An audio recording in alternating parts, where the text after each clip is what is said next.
Hema committee റിപ്പോർട്ടിന്റെ അടിസ്ഥാനത്തിൽ ആദ്യ കേസ് കൊല്ലം സ്വദേശിനിയായ മേക്കപ്പ് ആർട്ടിസ്റ്റ് മേക്കപ്പ് മാനേജർ സജീവിന് എതിരെ നൽകിയ മൊഴിയുടെ അടിസ്ഥാനത്തിലാണ് കേസെടുത്തത്. കോട്ടയം പൊൻകുന്നം പോലീസ് രജിസ്റ്റർ ചെയ്ത കേസ് പ്രത്യേക അന്വേഷണ സംഘത്തിന് കൈമാറി.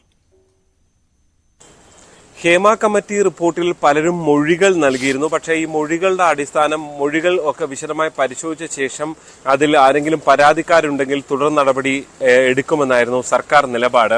ആദ്യഘട്ടത്തിൽ ഹേമ കമ്മിറ്റി റിപ്പോർട്ട് വന്നപ്പോൾ തന്നെ അതിലെ റിപ്പോർട്ടുകൾ പരിഗണിച്ചുകൊണ്ട് കേസെടുക്കണം എന്നൊക്കെ പൊതുസമൂഹത്തിൽ നിന്നും വിവിധ രാഷ്ട്രീയ പാർട്ടികളിൽ നിന്നൊക്കെ ആവശ്യം ഉയർന്നിരുന്നു. പക്ഷേ പരാതി വേണം എന്നുള്ളതായിരുന്നു സർക്കാർ നിലപാട്.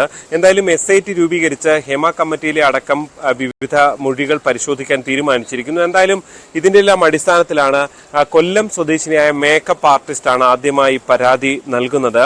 പൊൻകുന്നം പോലീസ് സ്റ്റേഷൻ പരിധിയിൽ 2013-14 കാലയളവിൽ താൻ ലൈംഗിക അതിക്രമത്തിന് ഇരയായി എന്ന് ചൂണ്ടിക്കാണിച്ചുകൊണ്ടാണ് കൊല്ലം സ്വദേശിനി മേക്കപ്പ് ആർട്ടിസ്റ്റ് മേക്കപ്പ് മാനേജറായ കൊരട്ടി സ്വദേശി സജീവനെതിരെ പരാതി നൽകിയിരിക്കുന്നത്. എന്തായാലും ഇതിൽ പൊൻകുന്നം പോലീസ് FIR രജിസ്റ്റർ ചെയ്തിട്ടുണ്ട്.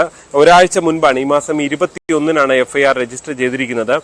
നിലവിൽ ഇതെല്ലാം പരിശോധിക്കുന്നത് SIT ആണ്. അതുകൊണ്ട് തന്നെ SIT ആയിരിക്കും ഈ കേസിൽ തുടർ അന്വേഷണം സ്വീകരിക്കുക.